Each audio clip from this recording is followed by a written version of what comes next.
Welcome to news అడ్డా.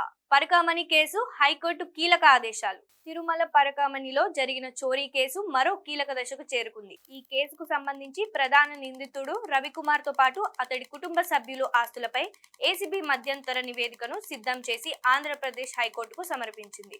ఈ నివేదికను ACB DG నేరుగా కోర్టుకు అందజేయడం విశేషం. ఏసీబీ నివేదికను స్వీకరించిన ఏపీ హైకోర్టు దానిని పూర్తిగా పరిశీలించిన అనంతరం తగిన ఉత్తర్వులు జారీ చేస్తామని స్పష్టం చేసింది. అదే సమయంలో ఈ వ్యవహారంలో మరో ఎఫ్ఐఆర్ నమోదు చేయాల్సిన అవసరం ఉందా లేదా అనే అంశాన్ని కూడా పరిశీలించాలని సిఐడికి ఆదేశాలు జారీ చేసింది. ఈ సందర్భంగా న్యాయమూర్తి కీలక వ్యాఖ్యలు చేశారు.